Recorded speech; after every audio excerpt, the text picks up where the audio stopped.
Good morning, everyone, and welcome back to our little morning coffee time gathering for what it is now, Wednesday, July the 22nd, 2020.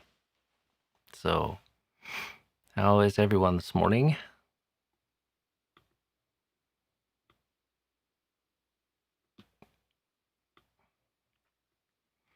The weather has been warm here the last few days.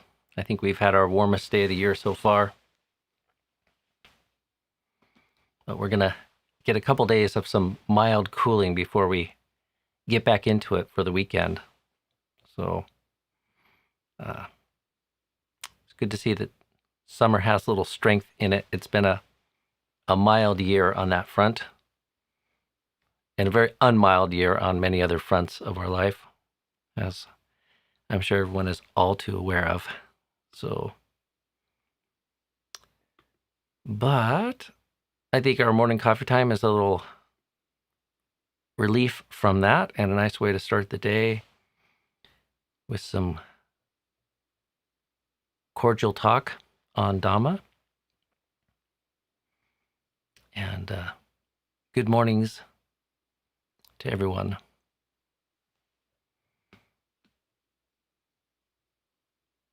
I see Rita has greeted us in Japanese today, and I got an email from them. Hopefully they don't mind me sharing this, that they've had long-standing plans to go study in Japan, and they recently got permission from the government. Now they need permission from COVID.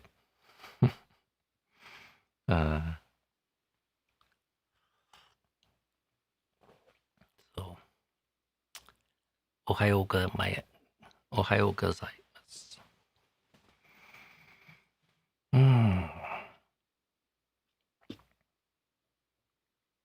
So before getting started this morning, I did see an email that there will be yet another talk from Ajahn V. I feel like I'm giving preferential treatment to Ajahn V, but I don't get too many emails. I'm not on too many email lists reminding me of all the various things going on out there. So,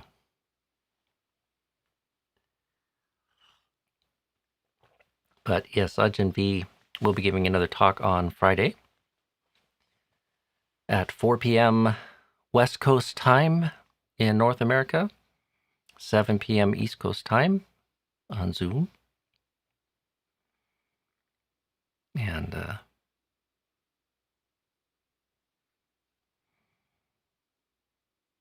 before long, we'll have the 5th of the Jhana talks up, and Ajahn Sona back here.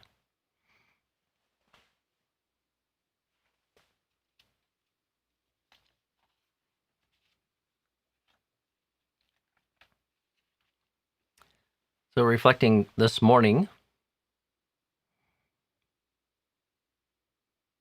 especially in a time of busyness, and even sometimes just dealing with the diversity of Dhamma, I feel the need to remind myself, what is it I'm trying to do here?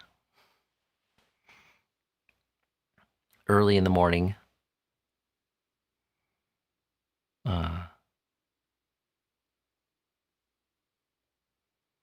And I always find value in arousing the remembrance and Sati of the more global kind of purpose for Dhamma practice, which is to generate blessings and end suffering, are in its most simplest form. I just think of it as ending suffering, like blessings. If you endeavor to generate blessings, you're ending all kinds of suffering. If you're striving for happiness and well-being in yourself and others and in your relationships and in your communities, you're ending suffering.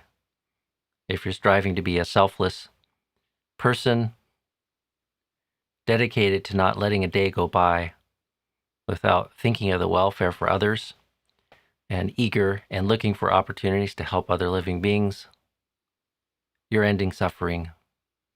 You're not just generating blessings.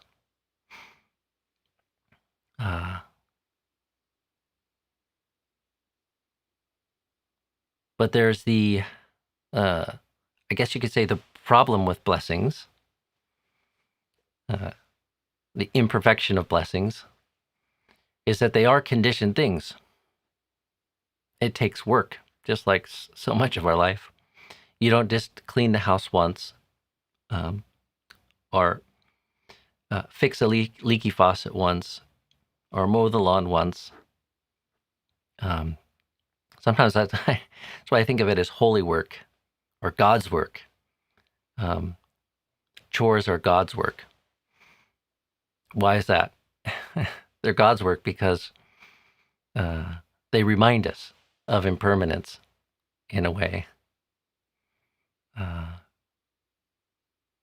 And when we have a narrow, selfish, worldly sense of that, which I think many people do now, like we've kind of skewed for many decades now into being promised and on some level believing that if life was just a little bit more convenient, I'd have more free time and I'd be even happier. Somehow life would feel less burdensome. If the house just cleaned itself,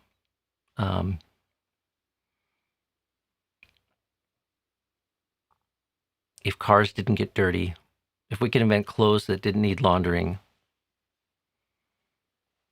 And in some ways, the modern world has brought us all kinds of convenience, but I don't see durable evidence that emotionally or psychologically people's happiness has been exploding. If anything, it might be on the decline. And there might be some correlation between certain forms of happiness and well-being and development, as they call it.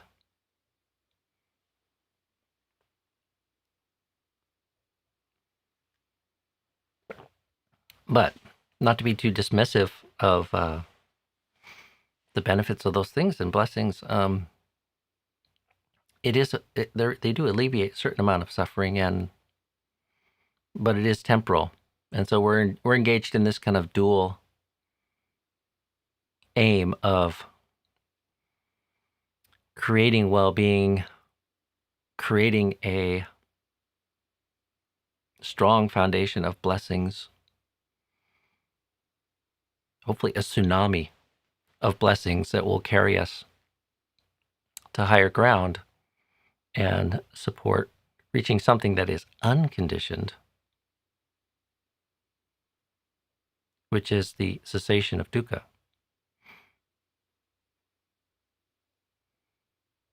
And it seems contradictory that you could use conditions to reach the unconditioned, but this is how it's talked about in the suttas.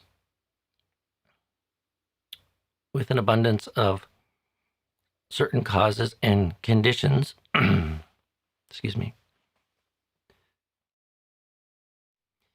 with abundance of well-being, happiness, blessings, and certain causes and conditions, the space opens up to see and realize something that's truly transformative and the ending of suffering. And I think the way I resolve that seeming contradiction in my own mind is through some sort of sense that the nibbana element exists in a very different way than things of the conditioned realm. And part of it is because dukkha is something that's being generated or created. If you think of it as something that you're trying to win or attain, and we can use that language, but I think it compounds the problem of it seeming nonsensical in some way. But for me, like conceiving of it as something that we see through an illusion, we learn how to stop doing something, and in particular, what is that something? Which is, we learn how to stop taking that which is anicca as Nietzsche, that which is ephemeral, impermanent, unsatisfactory, not self. We stop seeing it in that way, or we see, you know, how only in the most limited way that it has those characteristics, but on a more fundamental level, things are anicca, dukkha, and anatta. Uh, and so, and it's like maybe not something that we win. Anything we win has to be conditioned, but it's like when something ceases to be generated, and the transformation is kind of realized. This word realized is a good thing too. It's like you don't make nibbana, you don't make the nibbana dhatu. And in some sense, you don't become nibbana, you realize the end of dukkha. So it's not like a place that you get to, it's something that you realize. And in the rough and tumble, and in all of our efforts, it sometimes seems impossible, sometimes seems like it's far off or something. But again, that's like just casting it sort of in the way that we think of the normal things of the conditioned world. Near and far don't apply. And it's not the self nor another that realizes it, it's just realized.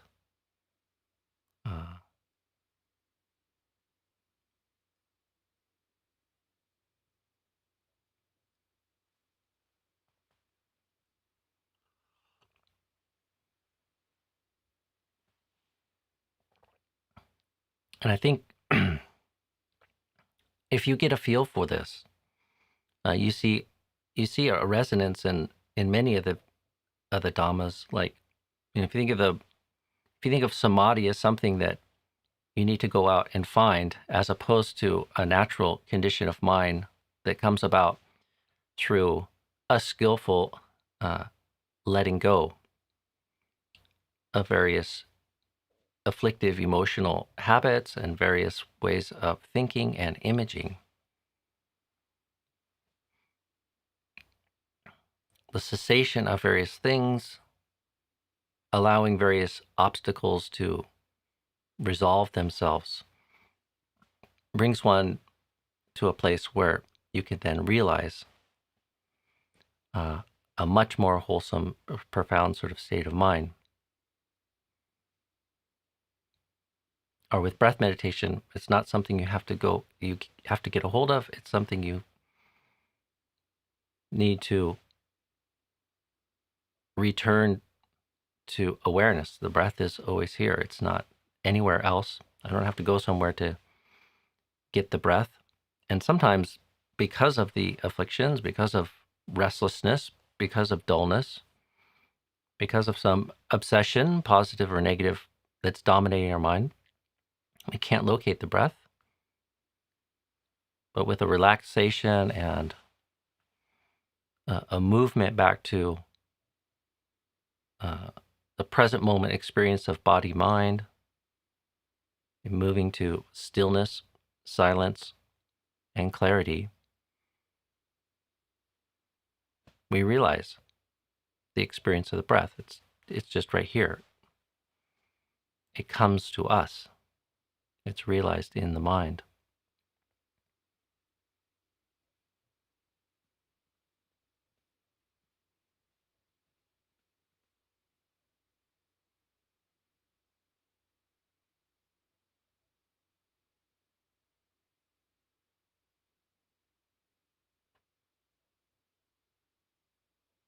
And in awareness,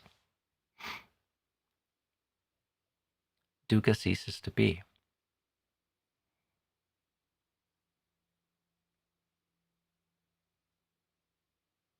It's not near or far. It's not me or mine.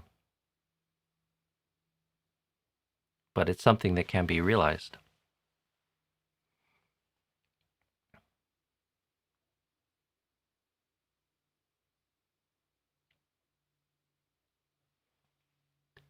So it's a bit of a rambling reflection this morning. Let's see what's going on. I see all kinds of chat here and Japanese and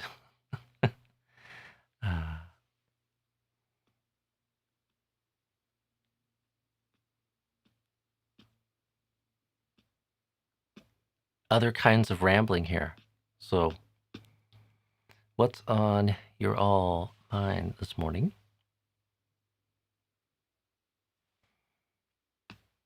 Scroll down here and see if anyone's... Let's see.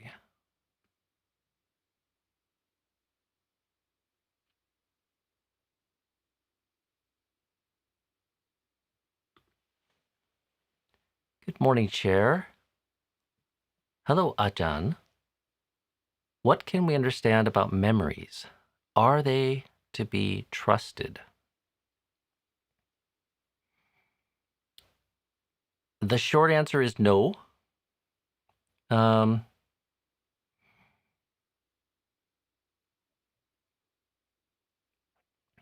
completely. Memory is... It's not some trustworthy, true thing that is somehow stored away in consciousness or in the brain or in the body or something.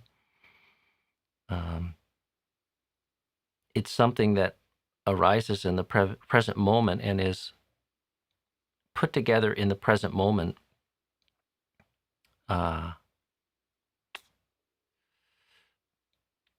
Almost like your favorite dish. Like imagine your favorite food or something. It's a pattern. Like there's certain ingredients, there's certain maybe cooking techniques,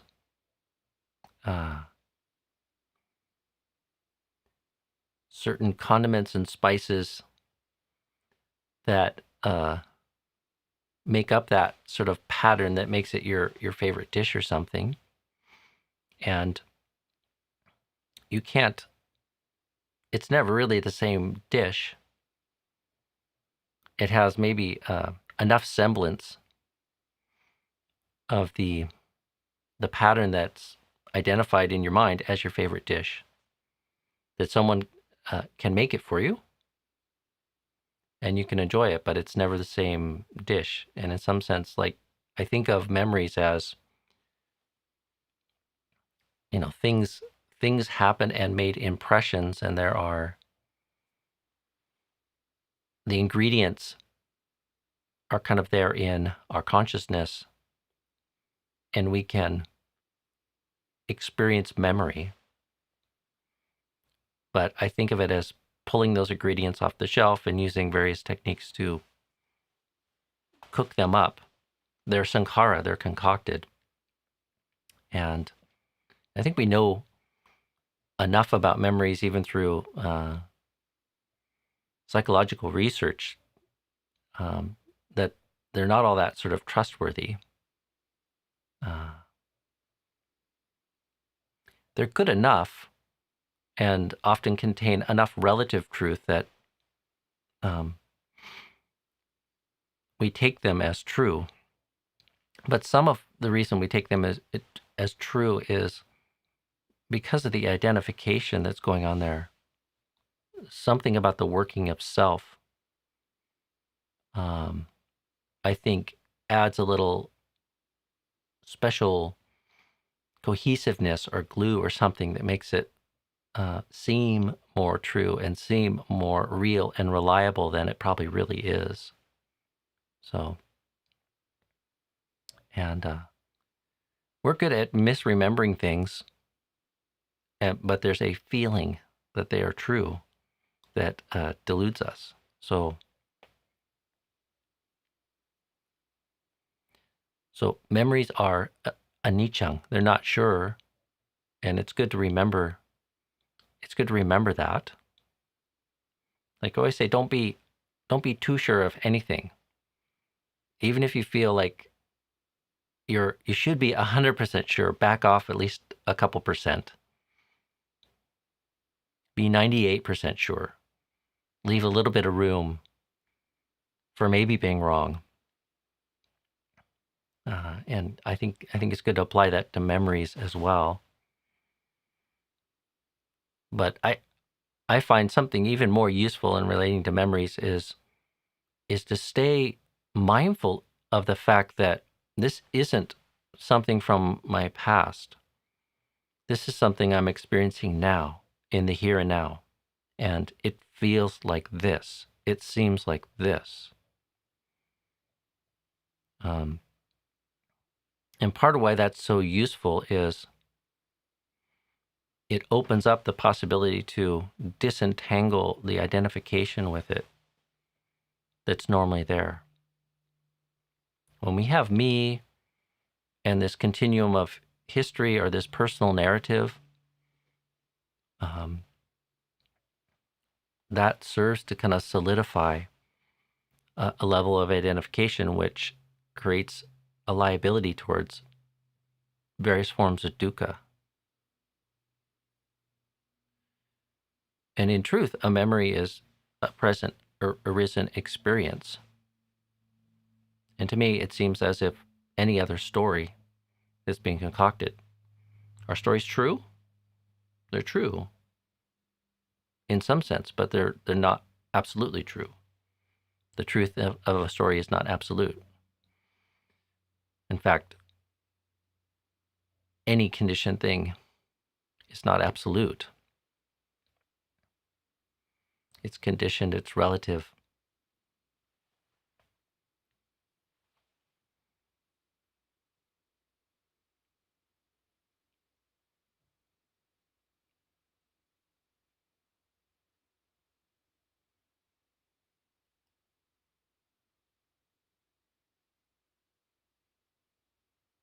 So maybe relate to them more like in that sort of 98 sense, like it's evidence, it's a hypothesis, it's something that speaks to our kind of present experience, and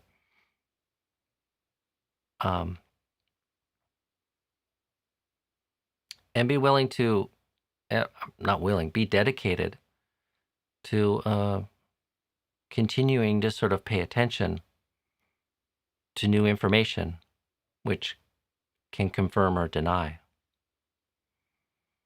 I think part of the folly of human consciousness is part of us like really would like to live with determinations and just fix things and judge things. I call it the set it and forget it mind.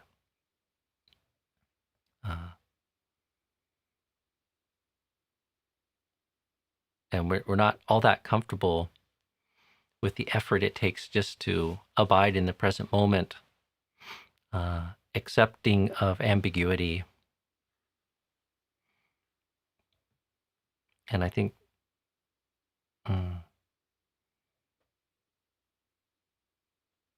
we can apply something of that attitude of being willing just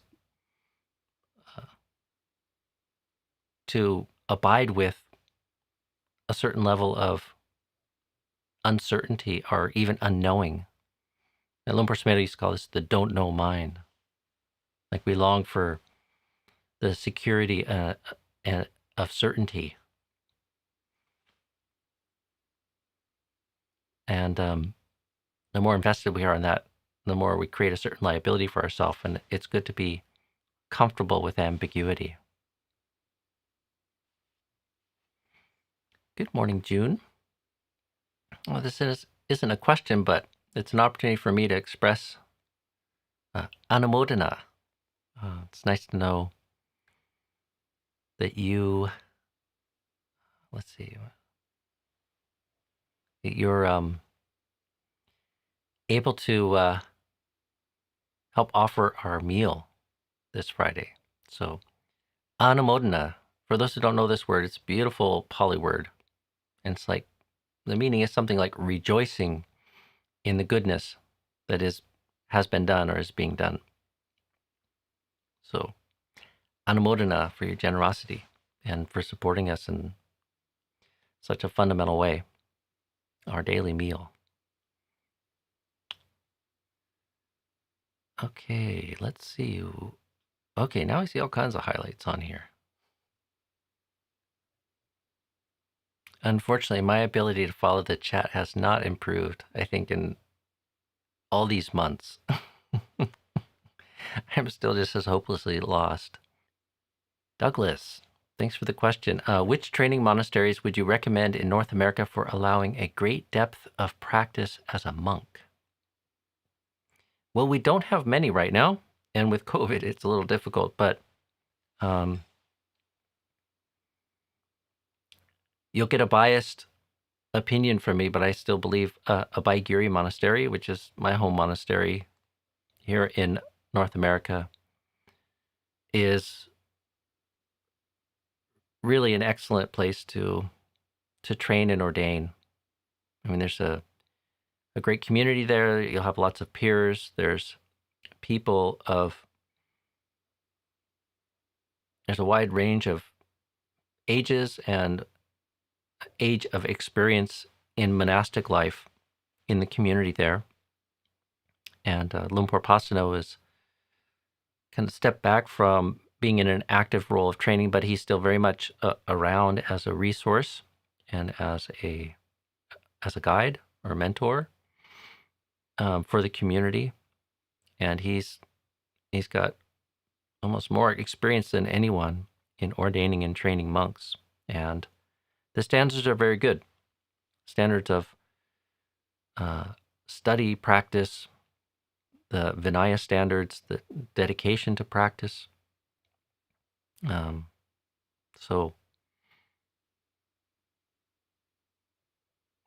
sadly, there are not many training monasteries in the world. So in North America, we only have 2 right now that are taking people, and that is a Temple Monastery in New Hampshire and Abhayagiri Monastery. So Ajahn V at Tisarana was taking on new people, but their community is full right now, so there's not much of an opportunity there. And the community is quite stable, so not sure even when there'll be opportunities for people to enter the Sangha there. So, and then Ajahn Tanisaro, Ajahn Jeff's monastery, Metta Forest Monastery is also another excellent place worth checking out. And although I've never visited, I have a lot of respect for Tanajan Dik, Forest Dhamma Monastery, which is in Virginia. And so that's another place that I often recommend people check out. And, in general, for people that are interested in monastic level practice, I think it's good to visit a few places and see where your faith kind of takes you. And you want to find a monastery that has good training, good conditions, but also you are entering into a community and you're entering into a relationship with a teacher. And so you need to find, it's less about finding the best place and more about finding a place that you have sufficient faith that you will get good training and also fit in, and those relationships are appealing to you. Because even in monasteries with great teachers and great training, there's this variance. There's these are people still, and even if you find an arahant person, he's a teacher, he's a person, and he has personality, and it's nice to find you're making such a profound commitment if one goes far in monastic life that it's important to find it's important to attend to that relationship on some level. And you might not spend the rest of your life in that monastery, so I guess the question has to be, is there sufficient faith, and does this feel like a good enough match to explore? And then if it does seem that that's the case, then you need to be prepared to make a very um, profound commitment for at least several years. And uh, and then there's karma that is formed with your preceptor and your primary ajahn or acharya. That's really a lifelong relationship, akin to sort of like a mentor and an apprentice, or like a master and his apprentice, or um, or a parent and child. So, and this is reflected in the suttas. So you're forming a lifelong karmic bond and relationship with someone, and that shouldn't be ignored. So, Ajahn, one day could you please teach us how to find things in Sutra Central? For example, Samyutta Nikaya 3.2. It's very confusing for me. Oh, well, it's okay. If I think I understand your question here,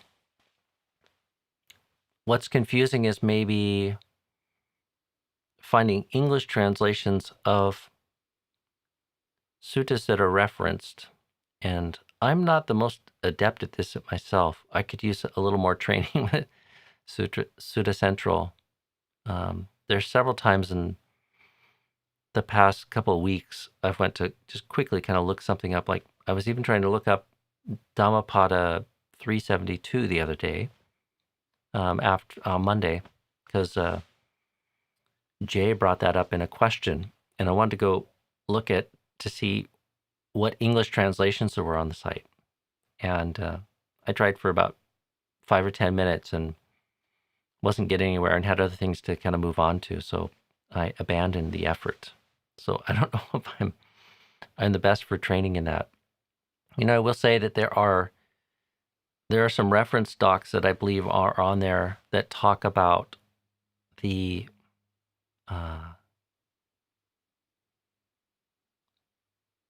way suttas are referenced, and there's a variety of ways suttas are referenced. Like when I was a young monk, the most common way was a referencing system that was designed by the Pali Text Society.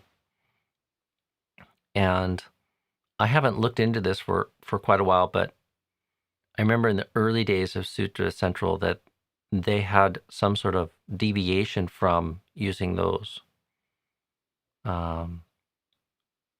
references. But there should be a document on there that helps explain what all these abbreviations mean and these references. And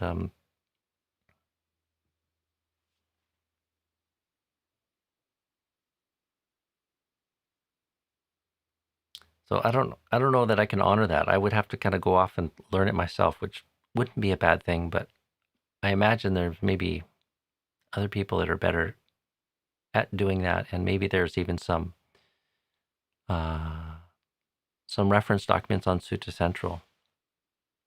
They have a very active community too. So one thing I would maybe encourage you is just to jump into the forums on Sutta Central, and don't be shy to ask questions. And I'm sure you'll get plenty of help that way. Okay, maybe one more here. Good morning, Eleanor. What was the most difficult thing to let go of when you first became a monk?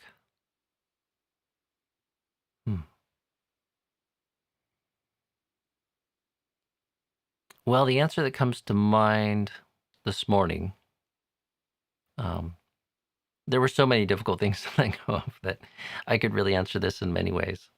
But the thing that this provokes this morning is probably control. The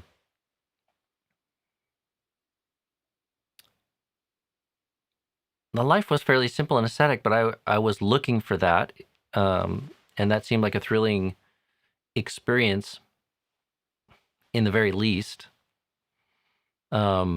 it was an exciting, almost exotic experience to live in such a simple way as a monk at Wat Pah Nanachat in the northeast of Thailand. So, like, I didn't really find that so difficult. And I had been I'd been backpacking in Asia for quite a while before I became a monk. So, I was used to being in a foreign country. I was used to different food. Um, I was somewhat used to a hot tropical climate. I had been living as a layperson with Ajahn Buddhadasa at Wat Suan Mok for a few months. So I was even used to being in a monastery somewhat. So, like, a lot of those were not the biggest challenge. I think the biggest one was um, it didn't come at first, but it came kind of a little later on, like, you know, entering a community and having so little, in a sense, personal freedom. So there's a pretty rigorous schedule, and the way the schedule was organized and what you did and didn't do and how you spent your day was really not something you had much control over. Um, so there was, the several hour period, mostly like late morning, early afternoon for personal practice and personal chores. But so much of the rest of the day was filled up with starting from 3 a.m. and going until 9:30 was filled up with um, the schedule, the monastic schedule. And in some sense, you're choosing to be there and you're choosing to use that to train yourself.